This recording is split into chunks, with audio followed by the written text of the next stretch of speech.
ഞാൻ എൻ്റെ സിനിമ എന്തുകൊണ്ട് കുറഞ്ഞു എന്ന് വെച്ച് കഴിഞ്ഞാൽ ഞാൻ എൻ്റെ ഫാമിലിയുടെ കൂടെയായിരുന്നു.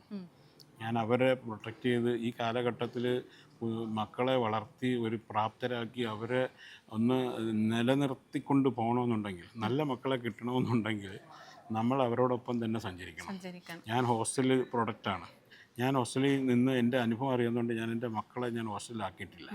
അവരോടൊപ്പം നിന്ന് ഫ്ലാറ്റ് വാടകയ്ക്കെടുത്ത് ഞാൻ ഉണ്ടാക്കുന്ന കാശ് മൊത്തം വാടകയും കൊടുത്ത്, പിന്നെ ഈ പിള്ളേർക്ക് ഓരോ സ്ഥലത്ത് ഇഷ്ടപ്പെട്ട സ്കൂളും കോളേജും ഒക്കെ ഞാൻ തിരഞ്ഞെടുത്ത് അവിടെ ഡൊണേഷനും കൊടുത്ത് ഫീസ് അടച്ച് ആ രീതിയിൽ ഞാൻ പൊയ്ക്കൊണ്ടിരുന്നു. മക്കൾക്ക് വേണ്ടി ജീവിച്ച ഒരാളാണ്. മക്കൾക്കും ഫാമിലി വൈഫും നമ്മളെ അത്രയും ഞങ്ങളെ ബോണ്ടിങ്, അതാണ് ഞങ്ങളെ ഈ നവാസും ഒക്കെ ആയിട്ട് കണക്ട് ചെയ്യുന്നത്. നിയാസ് ഞങ്ങളൊക്കെ എപ്പോഴും കുടുംബകാര്യങ്ങളാണ് ഏറ്റവും കൂടുതൽ സംസാരിക്കുന്നത്. അപ്പോൾ അതുപോലെ കുറച്ച് മെമ്പേഴ്സുണ്ട്, ഫാമിലി കണക്റ്റഡ് ആയിട്ടുള്ള കുറച്ച് മെമ്പേഴ്സുണ്ട്. അതുകൊണ്ടാണ് നമ്മൾ ഇത്രയും ബോണ്ടിങ് ആയിപ്പോയി.